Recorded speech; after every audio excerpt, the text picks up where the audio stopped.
Esto es Code Makers, el podcast donde inspiramos a los creadores que están transformando la educación. Bueno, muy bien, Tomás, bienvenido a Code Makers. Muchas gracias por acompañarnos. La verdad que estoy muy ilusionado de que estés aquí, agradecido. La verdad que eres un referente en el área y hay muchas cosas que vamos a conversar hoy que queremos darle eco de todo lo que has estudiado, que has desarrollado y pues nada, pero antes de iniciar, quisiera que me cuentes un poco cómo un biólogo matemático terminó en Venezuela en la orquesta tocando violín. Yo soy venezolano Ajá. y cuando vi eso dije, bueno, en algo podemos compartir ahí. A ver, cuéntanos cómo es esa historia.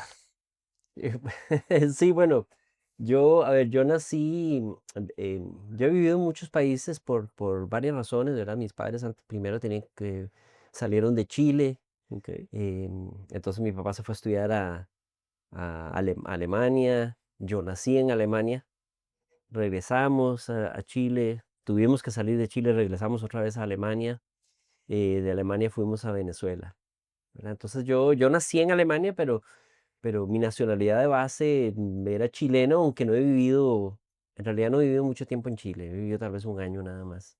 De ahí terminé en Venezuela, Venezuela llegué tal vez cuando tendría como unos 7 años, yo creo. Eh, Caracas. no, en Valera, Estado Trujillo. Ok, Mi papá empezó a trabajar en CONARE, que es la Compañía Nacional de Reforestación, con un proyecto muy grande de reforestación de la Gran Sabana. Trabajó un proyecto grandísimo que hoy en día sigue siendo importante. Entonces llegamos a Ciudad de Valera, una ciudad en el interior no muy grande, ¿verdad?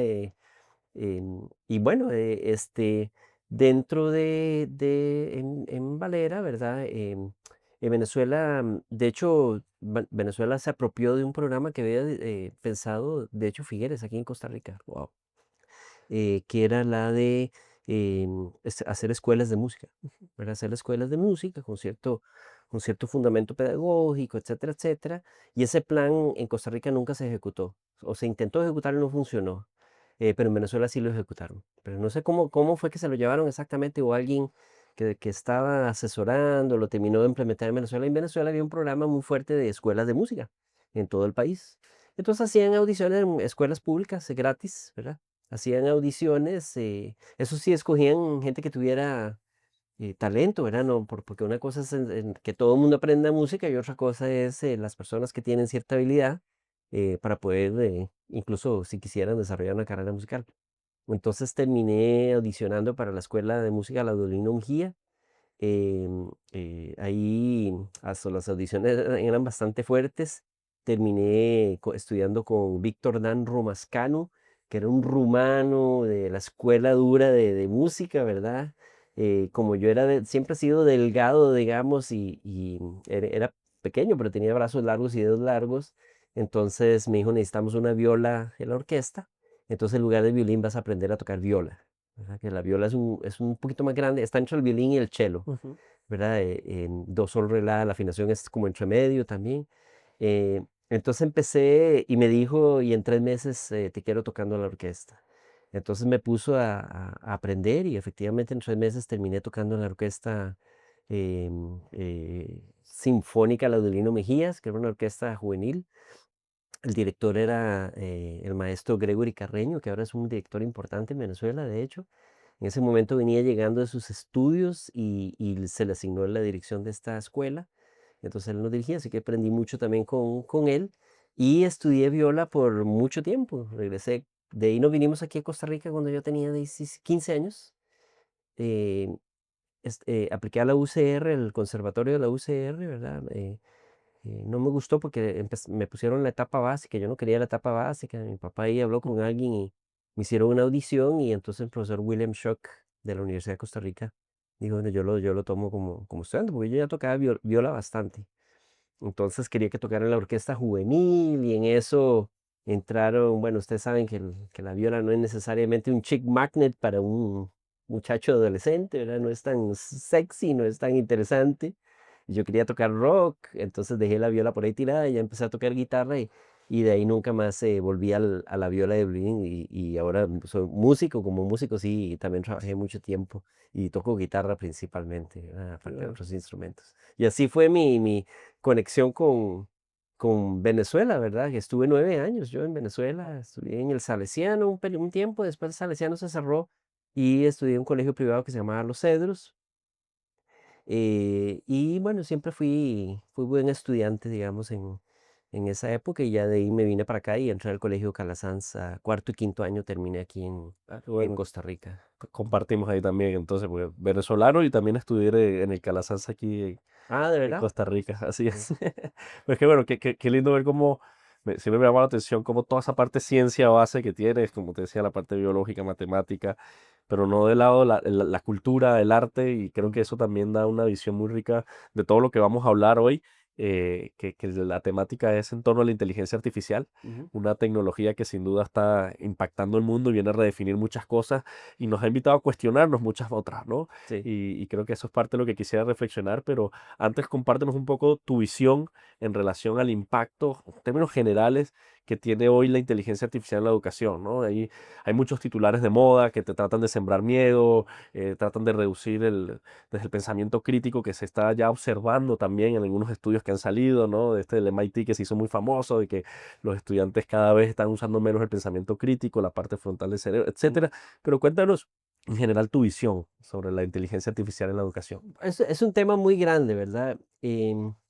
Y el asunto con esta tecnología, imagínate, la inteligencia artificial no es nueva para nada. Se desarrolló por ahí de finales de los años 40, incluso el año pasado, ¿verdad? Incluso el modelo de red neuronal, que es el que está detrás de lo que todo el mundo conoce como ChatGPT, y Gemini, Copilot y todos esos, es una red neuronal que fue desarrollada desde ese entonces. Entonces la inteligencia artificial es un campo que existe de hace tiempo. El objetivo es, es hacer que una computadora haga lo que el pensamiento humano hace. Em, Eso siempre ha sido de interés de la computación en general. Una computadora básicamente hace tareas que normalmente haría un humano, ¿verdad? Una computadora no hace lo que hace un perro, digamos, no es nuestra intención, aunque podría, pero lo que me refiero a que la computadora siempre fue una forma de tratar de meter nuestra forma de hacer las cosas y nuestro entendimiento del mundo en una máquina. Eh, y bueno, imagínate, yo mi primera red neuronal, yo hice una maestría en ciencias de computación, de ahí mi relación con la computación y también en ese momento investigaba sobre lo que se llama vida artificial, que además de inteligencia artificial hay otro campo que se llama vida artificial, que todavía no ha explotado, va a explotar en algún momento, que es literalmente imitar sistemas vivos con la computadora, o que la computadora se transforme en un sistema vivo como tal. Entonces, es el paso siguiente, digamos, de la inteligencia artificial. Entonces, yo en el 97, por ahí que estaba haciendo mi maestría en el Tecnológico de Costa Rica, en ciencias de computación, ya empecé a meterme en esas áreas. Entonces, para mí no era nuevo en lo absoluto, ¿verdad? Venía trabajando también con GPT-2, ¿verdad? Que era un modelo Wow. libre, abierto, que existía ya por ahí del 2017, 18, una cosa así. Entonces ya había explorado y de repente apareció ChatGPT, que es lo que todo el mundo conoció y conoce, y que ahora la gente habla de inteligencia artificial. Antes del 22, que fue que se lanzó ChatGPT, nadie hablaba de inteligencia Uf, artificial. Se hablaba de machine learning tal vez y cosas de esas. Em, entonces, la forma en que aparece fue como, lo que pasa es que fue un salto importante de un sistema GPT-2 que yo lo usaba antes, era una porquería. O sea, realmente era más curioso y servía para mostrar cómo había un sistema generativo. Un sistema generativo es una máquina ujú. que es capaz de construir a partir de la nada, ¿verdad? Entonces, un sistema generativo de GPT-2 lo que hacía era construir textos. Pero eran textos que no tenían coherencia, ¿verdad? Yo decía, generaba un texto de 2000 palabras y me hacía un texto de 1000 palabras, pero no tenía principio, medio, fin, ¿verdad? Era simplemente un texto, ¿verdad? Igual sobre un tema, por ejemplo, como lo hace uno con ChatGPT, pero una estructura pobre, ¿verdad? Y era más una curiosidad. Eh, Jamás nos imaginamos que diera ese salto tan importante, ¿verdad? Cuando salió GPT, que de una herramienta realmente útil, ¿verdad? Algo que sí funcionaba, que sí respondía bien, que sí tenía una base de conocimiento, porque ese es el asunto. Estos sistemas están entrenados con absolutamente todo el conocimiento humano. Y eso no es trivial, ¿verdad? Eso es realmente importante. Entonces, bueno, aparece eso en paralelo con una educación que mundialmente está desgastada. Vean, por ejemplo, el avance de la computación y vean el avance de la educación con computación. No hay una consistencia y una evolución paralela, ¿verdad? La computadora, que en los años 80, la computadora personal se empieza a hacer más popular, ¿verdad? Sí, era cara, pero ya era accesible. Eh, la educación, la computadora la ha usado siempre como un extra, ¿verdad? Entonces están las materias base, que matemáticas, ciencias, y qué sé yo, y tal vez está el curso de Informática. informática extra. Y muchas veces se refería más a uso de computadora, más como ofimática o algo así, Ujú. que es aprender a usar Word, Excel y cosas de esas, más que realmente una comprensión de la computación, así como un dominio de conocimiento, así como las matemáticas o las ciencias, ¿verdad? Existe una relación entre las matemáticas y la computación, pero no son necesariamente lo mismo, ¿verdad? Y ahorita podemos discutir un poquito más de eso. Entonces, bueno, imagínense, yo programo desde los 7 años computadoras, ¿verdad? Yo me regalaron una Sinclair ZX81 de 2 kilobytes de memoria, y mientras tocaba viola también estaba programando computadoras. Pero no fue por la educación, fue porque mis padres, ¿verdad? Notaron que tenía algunas habilidades y decidieron comprarme una computadora. Entonces yo estaba programando algoritmos, estaba resolviendo cuestiones de funciones trigonométricas, de geometría, de teoría de juegos y de ese tipo de cosas, a los 7, 8, 9, 10 años, ¿verdad? Que seguí yo con computadoras, mientras que en el colegio eso era algo extraño, ¿verdad? No había ninguna compatibilidad. Estamos hablando de los 80s, ¿verdad? Los 80s donde no existía ninguna interacción directa. Y llegué aquí a Costa Rica también y, por ejemplo, el Calasanz tenía algo de computación, pero era para hacer cuestiones de finanzas o contabilidad con computadoras. No era pensamiento computacional, ¿verdad? Que estamos hablando de algo Correcto. diferente, que está muy relacionado a lo que hacen ustedes, ¿verdad? El STEAM Lab. Bueno, entonces entró esa inteligencia artificial, todo esto para decir que la inteligencia artificial entró en un sistema que nadie medio cuestionamos, pero nadie enfrentó directamente o no había nadie o nada quisiera que existiera una ruptura, ¿verdad? Sino que todo podía seguir su curso con una educación trivializada, ¿verdad? Donde medio funciona, no quiere decir que no funciona, pero funciona porque nosotros como seres humanos somos muy hábiles, ¿verdad? Entonces, para aprender algo es parte de la filosofía, de hecho, de un poco de la enseñanza maker, ¿verdad? La habilidad, por ejemplo, de interactuar con una impresora 3D no tiene que ver con la mecánica misma de la impresión 3D, sino con mi intención de construir algo. Entonces, aunque yo dé un curso de impresión 3D, si la persona no tiene una intención de construir nada, es que no va a usar una impresora 3D. La impresora 3D es posterior. Yo tengo que tener una intención de fabricar algo, de pensar espacialmente, geométricamente, pensar con sólidos, pensar en algo que físicamente lo quiero construir, las formas, la interacción con otros objetos, todas esas cosas, ¿verdad? Y todo eso es superior a la enseñanza misma de solo la impresión 3D o hasta el diseño mismo, ¿verdad? Entonces confundimos un poco que nosotros como seres humanos y nuestros chicos y chicas en realidad no son tontos, ¿verdad? Tienen una capacidad superior a lo que se les está enseñando en los colegios, ¿verdad? Se normaliza, ¿verdad? Y se trata de que todos seamos iguales en el colegio, ¿verdad? Entonces, el famoso de que si alguien saca la cabeza, se le corta la cabeza y no, más bien se le levanta un pedestal para que el resto también puedan llegar así de lejos, ¿verdad? Entonces, claro, esa educación viene así un poco funcionando, ¿verdad? Porque yo me eduqué en yo me formé en eso, vos te formaste en eso, mucha gente se formó en ese tipo de educación, pero definitivamente ya bastante frágil, por ponerlo así. Ya apareció Internet, del Internet, entonces antes no nos dejaban usar Google, ¿verdad? Porque entonces ahí se encontraban las respuestas. em, y aparece una herramienta que es muy diferente a cualquier otra herramienta de computación. Es una herramienta cognitiva, ¿verdad? Es una herramienta que amplifica el pensamiento.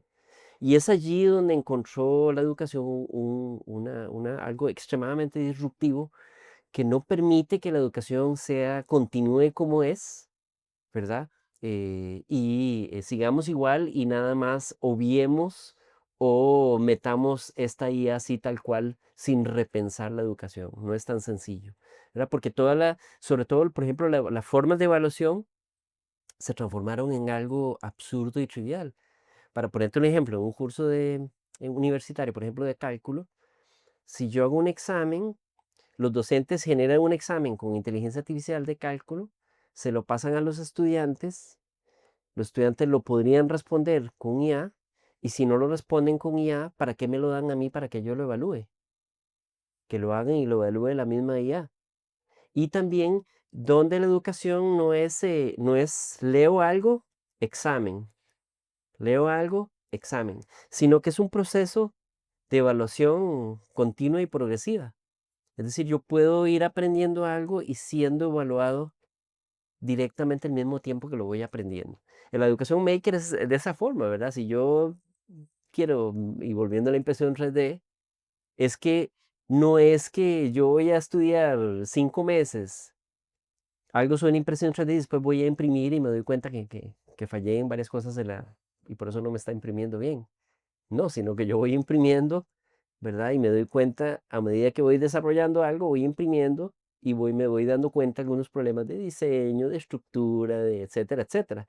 Y no es como un proceso que leo un montón de cosas en papel y después vengo y los imprimo. Bueno, nuestra educación se está transformando en eso y ya en miras de la inteligencia artificial eso no tiene ningún sentido. O preguntas que son triviales. Digamos, preguntar 2 más 2. ¿Cuánto es 2 más 2?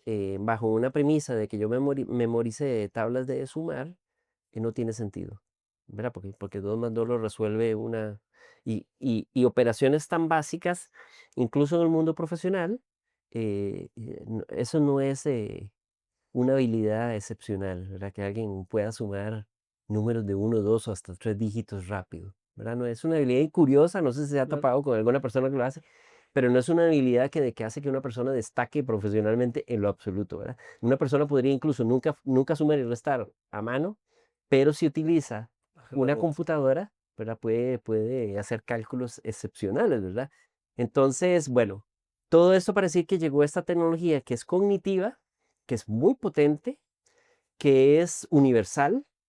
Es decir, aunque yo no quiera que los chicos lo usen, es que la van a usar, porque sería absurdo no permitirlos usarla y que ha cambiado, ha avanzado muchísimo en poco tiempo, em, y que claro, tiene sus cositas, sus errores, pero que entonces demuestra que el uso correcto de estos sistemas tiene que ver más con nuestras capacidades personales, más que con estos sistemas. Es decir, nosotros no les enseñamos a nuestros jóvenes desde primaria y secundaria a que el único que determina cuando algo está bien, tienen que ser ellos y ellas mismas, ¿verdad? Que no, estamos acostumbrados a estudiar y que entonces yo hago algo y alguien me tiene que evaluar para decirme si está bien.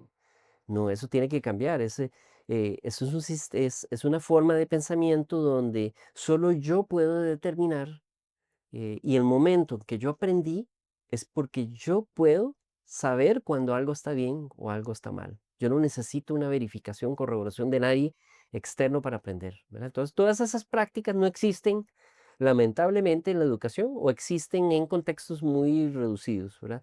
Existe en la enseñanza del deporte, ¿verdad? En la enseñanza del deporte, que de hecho se ha dejado mucho en la educación, un aprendizaje importante en el deporte y en la música, es que uno mismo se da cuenta de las habilidades propias, pero no necesita nadie decirle, mira, corres muy lento, ¿verdad? Yo me puedo dar cuenta de mi habilidad como corredor en el momento que trato de ejecutar y de practicar el correr. En la música es parecido, ¿verdad?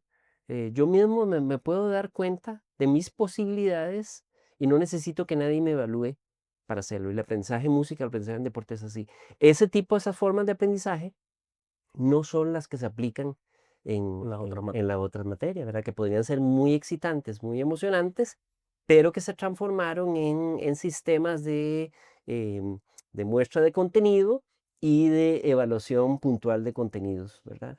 Entonces, la IA destruye todo eso y genera un conflicto enorme, tanto sí que ha generado casi que, bueno, están los anti-IA, ¿verdad? Casi en educación, le echan mucho de culpa a la tecnología, ¿verdad? Que los teléfonos, que la atención, que no sé qué, que aquí, que allá.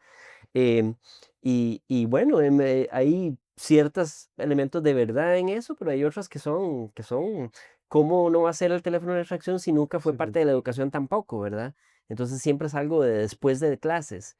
A pesar de que aquí estamos vos y yo conversando y tenemos el teléfono al lado, ¿verdad? No tenía que dejar el teléfono aquí en la entrada para poder venir a conversar con vos. Por eso, porque eso los chicos y chicas no lo pueden hacer. Si son inteligentes y tienen capacidad para entender esos elementos de responsabilidad o de uso, ¿verdad? De uso apropiado o uso beneficioso de la tecnología. Entonces, en fin, mira, ya me fui por otro lado No, no, totalmente, pero pero claro, la IA llegó a poner en evidencia una serie de deficiencias de la educación, cuestionando fuertemente a docentes, a administradores de la educación y entonces generando un choque fuerte también entre los intereses propios de los y las estudiantes y lo que la educación está haciendo, porque no los podemos dejar a ellos por fuera, ¿verdad?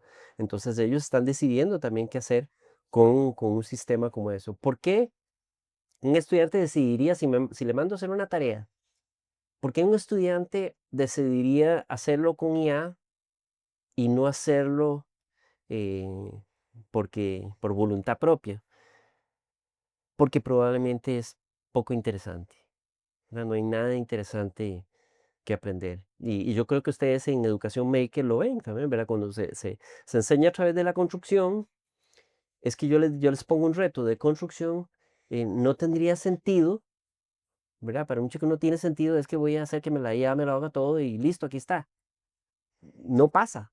No pasa porque es una construcción propia. sí, sí. Y al Mira, ser construcción propia no choca, digamos, con que algo que me están imponiendo, que no estoy seguro por qué lo quiero aprender o por qué lo necesito aprender, y entonces respondo, y me están pidiendo que sea eficiente además en eso, entonces respondo con la forma más eficiente, que es pedir ayuda de alguna manera para poder resolverlo, algo que yo considero que no es relevante para mí. sí, y ahorita que hablabas de ese interés es interesantísimo, el abismo en interés de los estudiantes en una clase cuando vas bajo este enfoque de la cultura maker o al contrario de todo el sistema que estabas hablando ahorita, ¿no? Y Sí, creo que te dijiste cosas muy interesantes.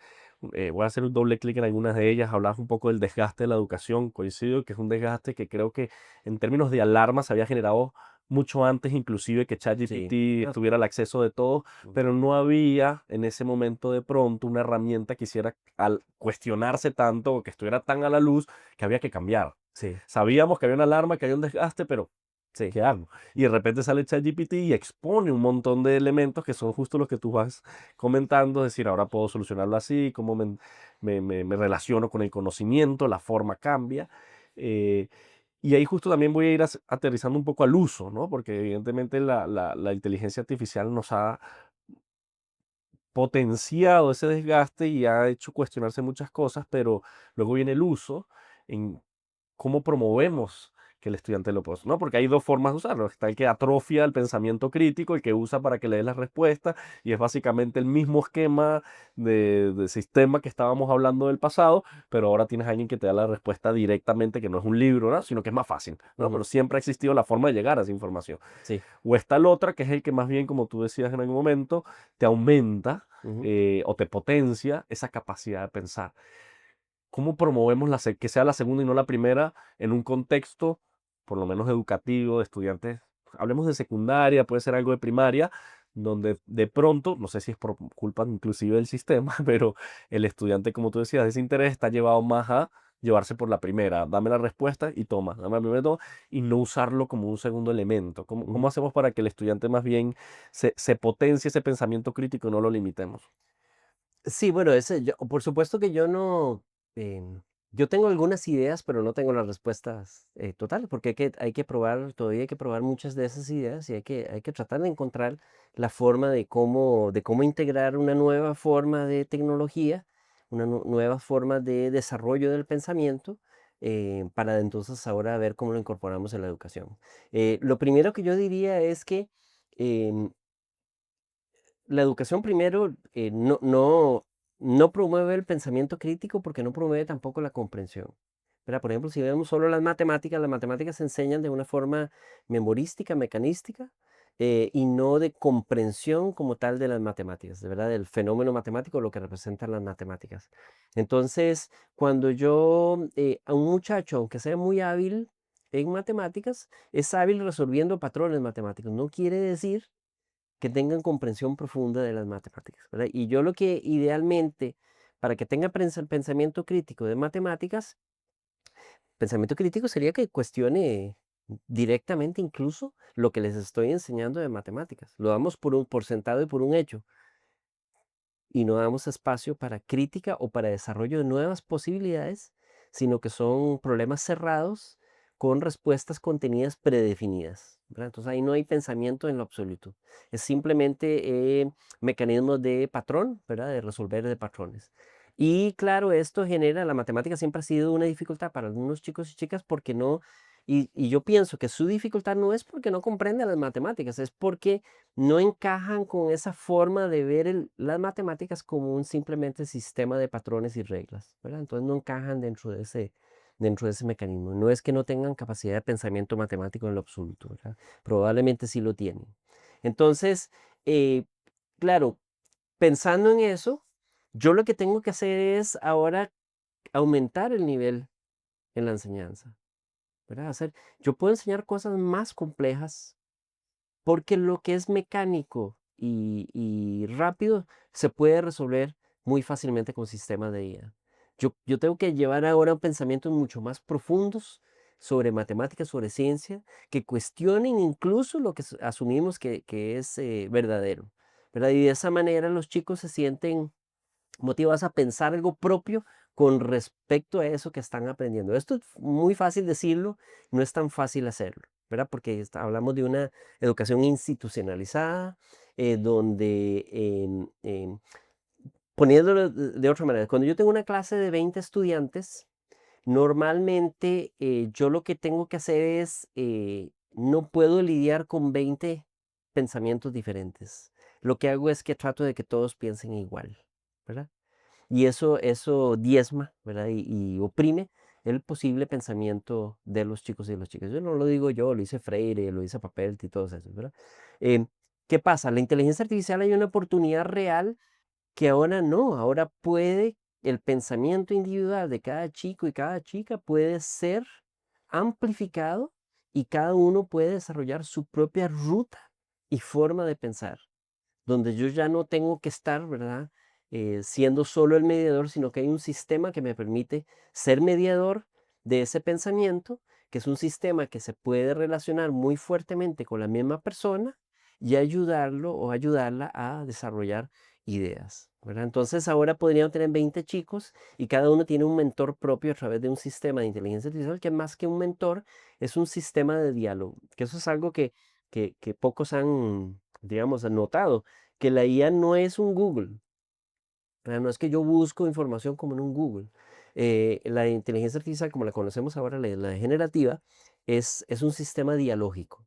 Un sistema dialógico es que yo obtengo conocimiento a través de la conversación, ¿verdad? Entonces, el verdadero valor de la inteligencia artificial no es decirme cuántos países hay en el continente europeo, ¿verdad? Ese es conocimiento trivial, que eso es lo que preguntamos en el colegio, ojo, ¿ah? Ujú. Eso es conocimiento trivial. Es irrelevante saber cuántos colegios. Es interesante, bueno, tal vez como trivia, em, podría yo en algún momento ser importante que sepa cuántos, eso solo yo lo puedo determinar, ¿verdad? No alguien puede prescribirme, decir, es que tenés que saberte cuántos países hay en Europa. Sí, porque Me es daré el tema cuenta del si, interés, si ¿no? después trabajo en relaciones internacionales, me voy a una reunión en Europa y me preguntan, bueno, pero ¿vos sabes cuántos países hay en Europa? Y el que queda en evidencia soy yo. Mm. Y aprender algo bien, y voy y lo aprendo, tantos, no sé cuántos hay, por cierto, tantos colegios, me explico, pero la ecuación no es eso. Entonces, lo importante es cuando yo dialogo con la IA, es que yo estoy tratando de entender algo fundamental y mi propio pensamiento. Te explico cómo lo uso yo, por ejemplo, A mí se me ocurren ideas a cada rato, desde cosas de matemática hasta cuestiones generales de filosofía, qué sé yo.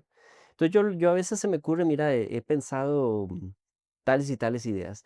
Antes de la IA, em, yo empezaba a buscar, habrá escrito alguien sobre algo parecido, pero era muy difícil encontrarlo, ¿verdad? Porque es una idea que está estructurada, ¿verdad? Y tiene ciertos elementos de una cosa, de otra, qué sé yo. ¿Cómo encuentro yo si alguien habló más o menos de eso en algún momento? Muy difícil. Cambio ahora yo me puedo sentar con la inteligencia artificial y decir, mira, estoy pensando lo siguiente en los sistemas de tal tipo, puede ser tal cosa, podríamos considerar esto y esto y esto, hay unas máquinas de este tipo, o estoy pensando en una teoría general para esto y esto y esto, aquello, me quiero fundamentar en tal cosa porque creo que esto y esto y aquello. Búscame si hay autores, autoras que hayan conversado de esto en algún momento, ¿verdad? Y entonces me empieza porque busca no es un buscador por palabras clave, ¿verdad? Es un buscador por intención y contexto. Entonces empieza a encontrar una serie de autores que yo no conocía, ¿verdad? De repente, mira, no, me dice, no, nadie ha hablado directamente de eso, pero temas relacionados está este autor ruso, un autor alemán, que además empieza a expandir lo que Google antes era muy reducido a cierto contexto, pues sobre todo autores norteamericanos, ahora aparecen autores que porque como esta IA no es totalmente transparente al lenguaje, ¿verdad? Podrías Ujú, pasarme algo que esté claro. escrito en ruso y mostrármelo como contexto, aunque nunca haya sido traducido, entonces me empieza a mostrar una serie de autores y autoras que tal vez no hablan de lo que estoy diciendo yo, pero podrían ser una buena base para yo investigar un poquito más, para darle un mayor fundamento a lo que estoy tratando de decir. Ve qué aplicación más poderosa. Estamos hablando de una mañana sentado en la computadora, algo que me hubiera tomado tal vez unos cuantos meses y que probablemente hubiera desistido, porque yo no puedo leer tantos libros, yo no puedo buscarlos, yo no puedo comprar tantos libros, yo no puedo leer cientos de libros en PDF con cientos de páginas, ¿verdad? Y esperar no sé cuántos años para leerme todo eso para poder proponer una idea. Y por otro lado, cuando hago eso, si yo tuviera cientos de libros, cientos de páginas, me los leo todo, después cuál es idea mía y cuál es lo que realmente viene de los libros. ¿Verdad? Entonces esta forma dialógica de desarrollar con la IA permite que yo de antemano manifieste lo que yo estoy pensando y este sistema me ayuda a articularlo y a construirlo, ¿verdad? De una manera acelerada. Y a eso me refiero a amplificar las capacidades de los chicos. Los chicos y las chicas piensan, tienen dudas, tienen cuestionamientos. Y esos cuestionamientos deberían aprovecharlos y explotarlos a través de sistemas de estos sistemas porque son sistemas de ellos, ¿no? ¿Verdad? No son sistemas que, por ejemplo, me pasa muchas veces que en alguna conferencia que he dado en colegios, por ejemplo, y se enteran que soy matemático, ¿verdad? Y que he propuesto algunos teoremas más o menos importantes y toda la cuestión. Entonces ya sé, ay, yo siempre he tenido algunas ideas de matemática, pero me da miedo expresarlas, ¿verdad? Porque se siente como tal vez no me van a tratar como idiota o quién sabe qué, ¿verdad? Bueno, es un sistema donde los chicos y chicas tienen una oportunidad de expresarse libremente, expresar sus ideas, lo que sienten y tener un sistema de diálogo sobre el cual ellos mismos y ellas mismas pueden resolver, ¿verdad? Esos sistemas difícilmente, no es mucho piensa que va a ser un mentor como yo, por ejemplo, ¿verdad? Como un humano. No son así, no funcionan así. Si yo los uso para dar consejos, son mediocres en eso. Pero cuando yo lo uso como un sistema de conversación, ¿verdad? Para yo mismo construir mis propios consejos, es ahí donde funciona de manera excepcional. Y eso es lo que tenemos que enseñarle a nuestros chicos y chicas a utilizar en el contexto de cualquier dominio de conocimiento de la educación, ¿verdad? Interesantísimo ver cómo, justo lo que decía de ese Google con esteroides que muchas veces limitamos nada más el uso, el correcto uso de la inteligencia artificial. Mira cómo nos empiezan a hablar de algunos cambios importantes, ¿no? Hablabas el cambio inclusive del currículum, porque si ya hoy amplifico ese conocimiento, pues evidentemente el conocimiento que de repente antes estaba pautado para X nivel o X edad, Sí, ya no responde a la, ¿verdad? Porque ya está amplificado.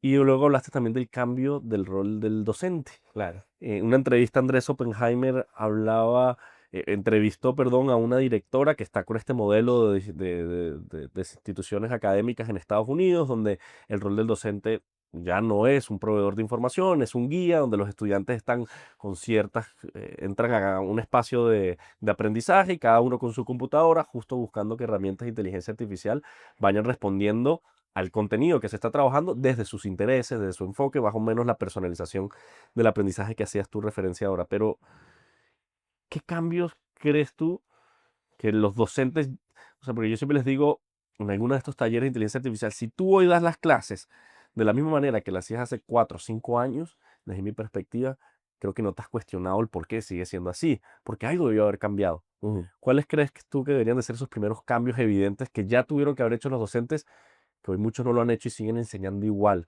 ujú. que antes de la inteligencia artificial? Tal vez lo primero es que em, tenemos que aplicar lo que se conoce como marcos postcognitivos, que es que ya nuestra cognición ya no es independiente de la tecnología, ¿verdad? Nuestra cognición está asociada a sistemas tecnológicos, ¿verdad? Entonces la IA es parte de nosotros, no es un agente externo. Tenemos que entenderlo, es algo que ya nos pertenece. El teléfono celular, que muchos quieren y muchos odian, bueno, dicen que odian porque en realidad no lo odian, es parte de nosotros. ¿Verdad? Es un sistema multisensor, es un sistema de comunicación, es un sistema de interacción, es un sistema de generación de medios, es un sistema ¿cómo se llama?, de manifestación y de expresión, etcétera, etcétera. Entonces, el teléfono tenemos que verlo como ya es parte de nuestro ser, ya no podemos verlo como un agente externo. Al verlo como parte de nuestro ser y al ver la inteligencia artificial como parte de nuestro ser, como un mecanismo físico humano, ¿verdad? Y la IA como un mecanismo cognitivo humano.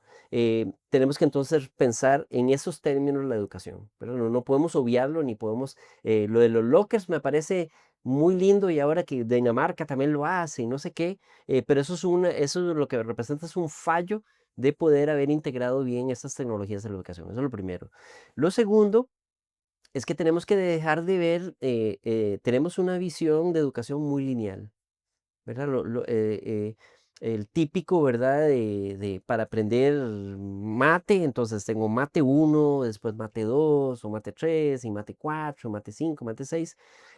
Tiene que ser una forma mucho más progresiva, ¿verdad? Y tiene que ser de lo general a lo específico, ¿verdad? Que yo ahonde en un tema dependiendo de mis intenciones y dependiendo de el contexto al cual estoy expuesto.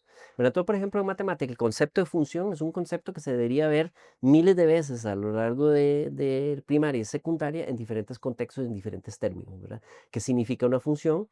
Y asociarlo fuertemente a la computadora. O sea, la matemática debería enseñarse, como escribí en un paper por ahí, la matemática es computación mal enseñada. ¿Verdad? Deberíamos tener una visión intuicionista que se llama de las matemáticas, que la matemática es computación. Por tanto, todo lo que matemático debería aprenderlo como un proceso de computación, sentado casi que en una computadora haciendo cómputos, ¿verdad? Entonces, eso empuja a una educación, lo que te decía, ¿verdad? Donde yo voy aprendiendo y voy evaluando en el mismo paso que voy aprendiendo. No como brincos, ¿verdad? De contenido, contenido, evaluación. Contenido, contenido, contenido, evaluación. Sino ejecución y desarrollo y autoevaluación en el proceso de ejecución y desarrollo. También mecanismos colectivos de evaluación, no dirigidos ni por un parte de una persona autoritaria, ¿verdad? Sino mecanismos colectivos ok, en el mundo maker es muy claro, ¿verdad? ¿Cuál es el resultado de un proceso, digamos, de un taller maker, por decirlo algo? ¿Cuál es el resultado del proceso de un taller maker? No es una lista de check, check, check, Sí. está a la vista de todos. ¿Verdad? Está a la vista de todos. Y esa a la vista de todos se darán cuenta, mira, es que él hizo algo súper útil. Mira, porque yo te voy a robar esa idea de que lo usaste para las ruedas y voy a aplicarlo en mis ruedas de esto. Y ese proceso de evaluación colectiva es muy diferente. La sociedad en realidad es así. ¿Verdad? En realidad el mundo del trabajo no es exámenes, es mentira, eso nos lo han inventado, ¿verdad? ¿Qué pasaría un médico si no sabe, ¿verdad? Ningún médico necesita saber instantáneamente, ¿verdad? Nada. ¿Por qué? Porque aunque esté operando, tuvo que haberlo investigado de todas maneras, ¿verdad? Con tiempo, si va a hacer una operación del cerebro, no es que va a llegar y, uy, ¿qué es esa caraja? Voy a buscar aquí. puede un rato antes estudiarlo, investigarlo y decidir cuál es el proceso, ¿verdad? Y tomar decisiones en el instante que puede también informarse en el instante. Todas nuestras profesiones son así.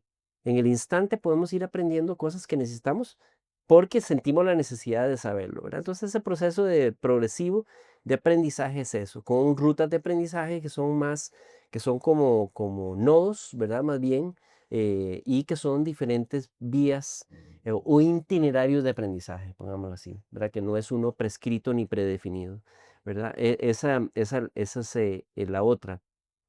Y lo tercero, que sí es un problema serio, que eso va a ser difícil de, es que hemos dividido la educación en grupos de edades, no en grupos de interés ni en grupos de madurez como personas, ¿verdad? Entonces eso impide algunos encuentran serias dificultades en el año, ¿verdad? Porque no pueden, y otros están aburridos porque se sienten que están en un lugar donde no deberían estar, ¿verdad? Entonces estamos en eso y hay un grupo ahí que tal vez está más o menos bien, pero porque nunca se les ha planteado que tal vez podría ser otra cosa. Entonces yo creo que por ahí andaría los cambios de educación y son cambios duros, no son cambios sencillos. Algunos colegios, el sector privado, tal vez sí han intentado algunas otras formas de educación. eh, es complejo, no es tan sencillo. Como digo, estas son algunas ideas y habría que implementarlos que sean operativas, ¿verdad? Yo lo que pienso es la forma hábil de hacerlo es construir procesos que yo le llamaría paraeducativos, o sea, que son paralelos a la educación, ¿verdad? Que yo cumplo con esa educación, pero tengo otro que es mucho más rico, mucho más interesante, que estimula, emociona a los chicos y a las chicas, que los hace ver, mira, tal vez es aquellas clases de matemática que me están dando, tal vez me sirven para algo, o me acuerdo que me habían dicho algo de geometría y ahora tal vez voy a usar un poquito de eso, pero eso es lo que necesito, ¿verdad? Encontrar un poco más sentido, ¿verdad? Esas clases de ciencia, esas clases de español, etcétera, etcétera, pero porque los estoy motivando en un sistema paralelo donde ellos son actores y actrices en un mundo real y donde se espera de ellos una construcción, una producción real en instante real, ¿verdad? No nada más de forma pasiva resolver exámenes. Fíjate que, y esos tres consejos que menciono, esos tres elementos fundamentales y están muy enfocados en el espacio ya del área, el espacio de aprendizaje, ¿no? Sin embargo, ahorita me pongo en el puesto desde dirección y coordinaciones académicas como instituciones y veo que la gran mayoría de los directores hoy sienten como una presión de, mira, estamos en medio de la era de la inteligencia artificial, algo tiene que hacer tu centro educativo. Sí, Hablamos de estos cambios que son efectivamente, hay un sistema que responde, pero nosotros estamos tratando de ser puente en lo que las instituciones podrían hacer en términos de cambio por contexto de inteligencia artificial, pero la verdad es que creen muchos de ellos que la solución está en aplicaciones, en herramientas, en sí. la tecnología en sí. Hay una frase que compartimos muchísimo, te he escuchado decirlo, que dice primero cultura, luego tecnología. Ujú. ¿Cómo aplica esto hoy a un director, a un coordinador que le están presionando los padres de familia, los docentes, porque tienes un montón de docentes usando herramientas de IA de una manera? Luego vienen las editoriales y te dicen, yo acabo de hacer este bot que te va a ayudar, no sé qué. Sí. Pero primero cultura, luego tecnología. ¿Cómo aplica esto ahorita? Bueno, eso nosotros en Universidad Senfotec hicimos algo interesante apenas salió el ChatGPT. En una conversación mía con el rector de la universidad le digo, em, porque la discusión, bueno, tenemos que entonces ahora definir políticas o directrices y qué sé yo, ¿verdad? Entonces yo le digo, no, lo que tenemos que nosotros definir es lo que nosotros pensamos como universidad de la inteligencia artificial y manifestárselo a nuestros docentes y profesores. Y que sean ellos y ellas a los que lo vayan integrando de manera primero natural y orgánica dentro de la educación. Entonces lo que hicimos fue escribimos un manifiesto donde dice, nosotros declaramos como universidad lo que pensamos de la inteligencia artificial, que pensamos que es una herramienta extraordinaria, pero que pensamos que se tiene que usar bien, se tiene que usar de manera justa, no se tiene que discriminar. Si yo aprendo algo con IA, debo compartirlo con otro para que lo use de la misma manera. Ese tipo de cosas, Ujú. ¿verdad? Entonces, una serie de principios que nosotros declaramos como universidad y que se lo damos a los estudiantes y a los profesores. ¿Por qué hicimos? Claro, estamos hablando de una universidad, aunque tal vez cómo se puede adaptar a secundaria y primaria. Pero una universidad, ¿qué pasa? Sabíamos que íbamos a enfrentar el profesor, la profesora que iba a decir, no, es que yo prohíbo el uso de ChatGPT, ¿verdad? Em, o el estudiante, no, es que no me parece que los estudiantes estén usando ChatGPT. De esa manera lo quitamos del todo, porque nosotros decimos, estamos interesados en que usen la tecnología. Úsela bien, pero estamos interesados. Y tampoco nosotros tenemos necesariamente podemos definir qué está bien y está mal. Pero ese es un error. Un director de colegio difícilmente es el que tiene que decidir qué está bien y está mal, ¿verdad? Yo no confiaría en un colegio, ¿verdad? Donde es un director lo que decide que está bien o que está mal. Me explico. Es un proceso de educación y es una educación que es mucho más amplia que la decisión de una persona y más si involucra tecnologías de tanto potencial, ¿verdad? Que definitivamente los jóvenes ya un estudiante, por ejemplo, nosotros ofrecemos técnicos desde el de noveno año. Un estudiante de noveno año, en un año puede sacar un técnico. Y nosotros estamos haciendo unos técnicos dobles ya, que incluso incluyen inteligencia artificial. Sacan dos títulos, sacan uno de técnico, por ejemplo, de análisis de datos y paralelo uno de inteligencia artificial aplicada al análisis de datos, ¿verdad? Entonces, imagínense, un chico de noveno año puede ya sacar un técnico, tiene la capacidad para sacar un técnico.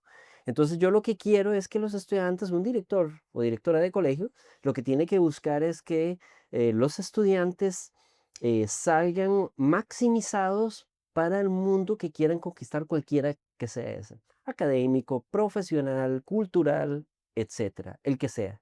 Pero entonces yo lo que tengo que hacer es prepararlos ya, porque la preparación profesional, si antes era por aquí, se va yendo ahora cada vez más jóvenes, porque están en capacidad de ejecutar como profesionales. Los hemos subestimado por mucho tiempo. Hemos esperado demasiado tiempo. Los chicos y chicas pueden aprender las cosas mucho más rápido, mucho mejor ahora de lo que lo aprendí yo. ¿Verdad? Yo para aprender a programar tenía que estar viendo un manual que era el único que tenía para del libro Sinclair ZX81 y que no podía ver el global del libro, tenía que ir viéndolo paso a paso.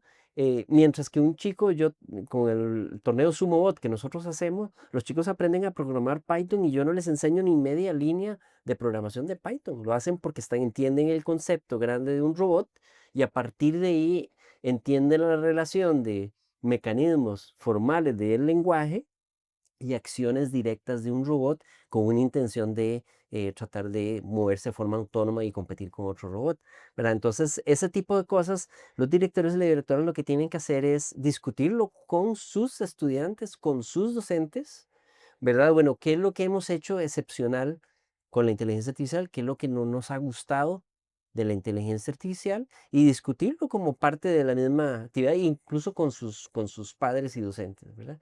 Porque he visto por ahí, he leído que sí, que hay colegios muy sofisticados, ¿verdad? En Estados Unidos que ya están prohibiendo, ¿verdad? El uso de la inteligencia. Yo pongo mis hijos y el hijo de, de Bill Gates, no creo que los nietos serían de Bill Gates, o no sé si tiene hijos y nietos, la verdad es que nunca me he fijado, pero digamos gente de tecnología, incluso Elon Musk, qué sé yo, que tiene hijos y nietos, ¿verdad? Más bien en colegios que están prohibiendo el uso de tecnología, como si eso fuera un parámetro universal, ¿verdad? Para determinar qué es buena educación y qué es mala educación, en lo absoluto, ¿verdad? Yo creo que tenemos, los directores y las directoras no pueden pensar que ellos de unilateralmente van a tener la solución. Lo que tienen que pensar es que ya vivimos un momento sociotécnico importante donde la sociedad y la tecnología ya se fusionan en un solo elemento y que por tanto, bueno, cómo sacar el mejor provecho de estos sistemas, hacer que los estudiantes sean excepcionales mucho más allá de cualquier otro colegio, ¿verdad? En mi colegio quiero que lleguen mucho más allá que cualquier otro colegio y si lo ven así, la IA es una oportunidad para hacer eso, que los estudiantes destaquen de una manera increíble en el contexto profesional y otros, ¿verdad? Y yo creo que tenemos que también pensar más allá de que si saca 100 o no saca 100 en la Universidad de Costa Rica o no, ¿verdad? Ustedes saben que en realidad si ustedes ven el desarrollo profesional de las personas con respecto a sus promedios de ingreso universitario, no existe ninguna relación, ¿verdad? Hay personas que han entrado con nota perfecta en universidades que no han terminado ni han llegado a nada, y personas que les fue mal incluso, ¿verdad? Y que terminan desarrollando teorías que son impresionantes, ¿verdad? Entonces, pensar en esas metas y son metas, ojo, que no son metas ni siquiera a veces de los chicos y de las chicas, ¿verdad? Son metas de sus padres o metas del Sí, son las colegio. reglas invisibles. Sí, si es satisfactorio para un chico o una chica sacarse un 100 en un examen, fantástico, ¿verdad? Pero que no sea porque se sienta presionado que tenga que sacar el 100 en el examen o porque piensen que el 100 representa la inteligencia la cual tiene, ¿verdad? Que tampoco. Entonces existe otra forma. Te soy franco, la enseñanza maker es para mí la enseñanza ideal. Todas las materias deberían enseñarse como se aprende lo maker. ¿Verdad? Que es haciendo directamente, ¿verdad? No es hablando, es haciendo. Es además muy horizontal, ¿verdad? Y al mismo tiempo muy horizontal, integra verticalmente diferentes capacidades de diferentes personas, ¿verdad? No todos tenemos que saber lo mismo. Estoy dando un curso de robótica, ahora un curso libre de robótica. Tengo un chico con autismo, ¿verdad? Aprendiendo de robótica y tengo una persona que tiene una maestría en robótica y están en el mismo curso. Y como es un aprendizaje maker, cada quien, ¿verdad? Avanza y desarrolla elementos de lo que quiere aprender. No, lo que están aprendiendo no lo defino yo, lo definen ellos mismos. Y yo estoy simplemente ahí como una persona que también va a aprender con ellos, facilitándoles cualquier proceso en el que quieran aprender. Claro, el docente tiene que estar muy preparado, ¿verdad? Porque al mismo tiempo que tengo que estar respondiendo preguntas complejas de una persona con maestría en robótica, tengo que estar entendiendo las dificultades que pueda tener de aprendizaje una persona, un chico con autismo, Sí, ¿verdad? sí. Entonces ese es el reto para los docentes, tenemos un reto grande en nuestras manos, pero yo pienso que los directores y directoras, yo creo que no tienen que esperar mucho, definitivamente estoy de acuerdo con vos, no es la tecnología como tal lo que lo va a resolver, es una cuestión de filosofía de aprendizaje, es una cuestión de cultura tecnológica, tal vez, de poder implantar una cultura de aprendizaje, una cultura de entender qué significa la tecnología dentro de la sociedad actual, qué significa la información dentro de la tecnología actual y cómo los chicos y las chicas se desenvuelven en un sistema sociotécnico desde ya y sus padres también se desenvuelven en un sistema sociotécnico, ¿verdad? Porque los chicos, y esto conversaciones, porque interactúo mucho con estudiantes de secundaria, conversaciones con estos estudiantes que les dicen que les prohíbe el profesor usar IA, pero el profesor prepara material en IA, ¿verdad? Claro. O que el papá no le deja usar el teléfono, pero el papá pasa en el teléfono Mm, todo el día y en el trabajo usa el teléfono y etcétera, etcétera, ¿verdad? Entonces, correcto, los chicos les choca, ¿verdad? totalmente. Porque ellos también tienen derecho no, es que todavía no es tan maduro o algo así, eso no sirve, esa explicación es a otro, ¿verdad? Sí, y hablábamos ahorita del compromiso de los directores y nos va abriendo el campo a uno de los últimos temas que quería tocar, que es la parte ética, ¿no? Porque si bien es cierto, hay muchas dudas que todavía no se han aclarado en términos de uso, ¿verdad? De copyright y todas estas cosas, pero que eso no debe limitar todo lo bueno que sí se puede hacer. ¿Cómo desarrollamos el pensamiento ético desde el uso de la inteligencia artificial? Aquellos que ni siquiera las comprenden, porque ese es el hecho. O sea, cuando yo hablo de inteligencia artificial con muchos directores, José, te soy sincero, yo ni la uso. Yo, bueno, ok, pues, pero entonces, ¿cómo le empiezo a hablar yo de pensamiento ético si ni siquiera está usando la herramienta? Sí. ¿Cómo crees que se debe manejar ese tema? Es un tema duro, ¿verdad? Porque lo ético, eh, eh, una cosa es que yo predefino lo que sería un marco ético y entonces quiero que todos y todas se amolden a ese marco ético. Eso tiende a fallar, ¿verdad? Enseñar elementos éticos es más complejo que decir qué está bien y qué está mal. Yo creo que vuelvo otra vez a que lo importante es autodeterminación, autodeterminación. Los chicos y las chicas tienen que aprender, ellos y ellas, a comprender, ellos mismos tienen que entender si está bien o está mal. No es porque alguien se los va a decir, es porque ellos tienen que sentirlo, ¿verdad? Tienen que sentirlo cuando algo está bien o cuando algo está mal. Si yo produzco algo y resulta que no es mío, eh, el castigo social es fuerte por ese tipo de cosas, ¿verdad? Si se llega a descubrir. Em, Y el problema es que esos problemas éticos se presentan precisamente por las presiones a las cuales están sometidos nuestros chicos. Entonces, por ejemplo, si yo les pido una tarea y la tienen que entregar el viernes y yo no logro desarrollarla y es jueves en la noche y la tengo que entregar mañana, la presión de entregarla es tan fuerte que la ética al carajo, ¿verdad? Es que tengo una presión y me someten a elementos. Entonces, ¿qué sería lo ético? Decir, no, mira, no, no, es que no lo pude hacer, ¿verdad? Entonces, yo le llego al profesor el viernes y le digo, es que no lo pude hacer. Cero. Entonces no sirve, ¿verdad? ¿Cómo hago yo que reaccionen éticamente? Está haciendo lo ético, de hecho, ¿verdad? No lo pude hacer. O esto lo hice con IA, pero no es lo que yo quería, no logré desarrollarlo. Que lo comuniquen de esa manera es porque los mismos está asociado, la ética está muy fuerte, mente asociada, porque, y de hecho al sistema de evaluación, porque si vos lo ves es lo único que está, aparte de comportamientos y conductas, ¿verdad? De trato con otros estudiantes, cosas de esas, en términos de lo académico por lo menos, está asociado a la evaluación. ¿Verdad? Entonces, si yo no cambio los sistemas de evaluación, tampoco puedo enseñar usos éticos de la IA, porque no está, el sistema de evaluación no permite. Si hasta los mismos científicos bien formados y personas profesionales bien formados agarran y lo hacen con IA completo, ¿verdad? Entonces, porque esto estaría falso, ¿verdad? Enseñar de esa manera, lo que tengo que enseñar que primero que lo vean como un logro personal y segundo dar la oportunidad de que si no, esas fechas y esas entregas que sean mucho más flexibles, ¿verdad? Que permiten que el estudiante se exprese a través de las entregas que hace de sus trabajos y no simplemente tenga que hacerlo porque lo tiene que hacer, ¿verdad? Porque lo tiene que cumplir. Porque incluso aunque lo haya hecho perfecto, ¿verdad?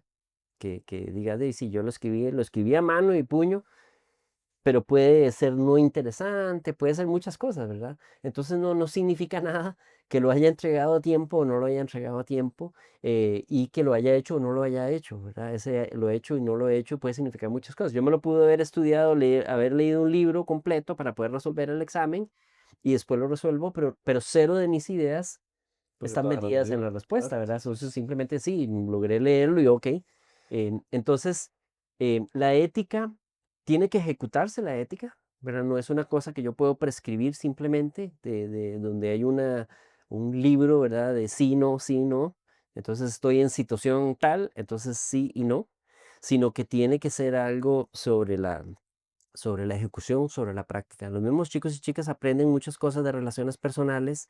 Nosotros aprendemos de relaciones personales porque cuando interactuamos de cierta manera, es ahí donde nos damos cuenta que hay un choque y nosotros mismos sentimos si algo está bien o está mal, ¿verdad?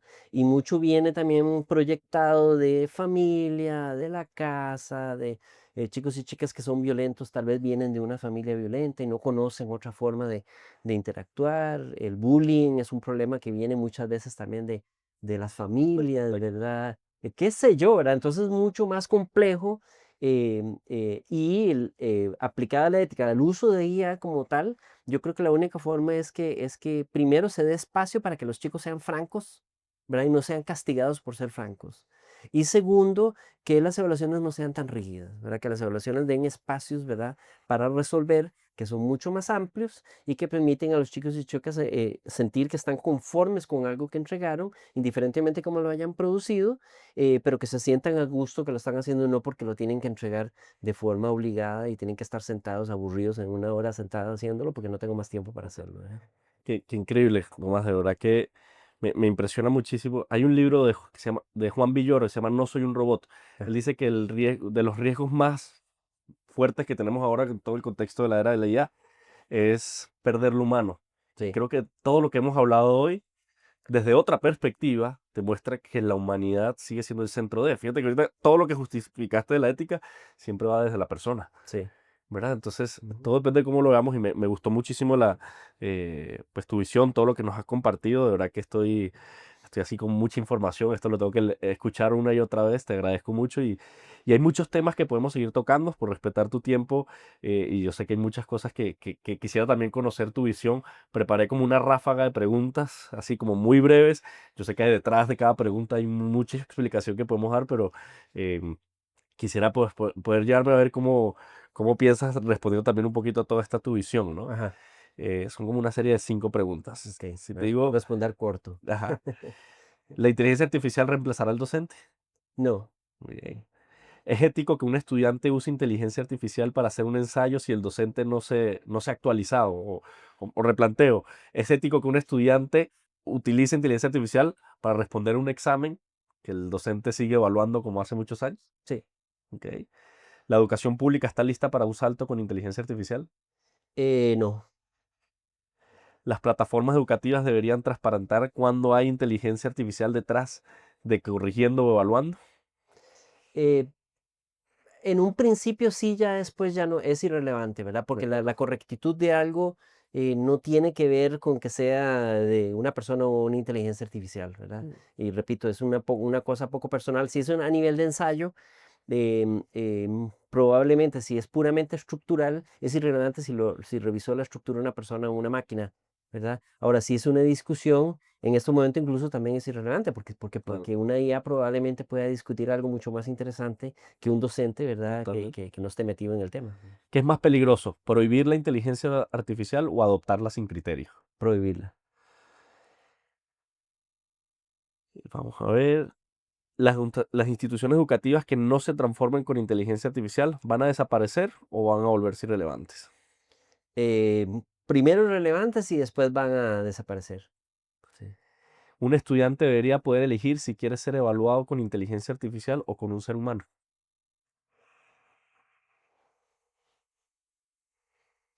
Sí, yo creo que más allá de la evaluación, yo creo que sí, nosotros podemos escoger si queremos conversar con una IA o queremos conversar con una persona.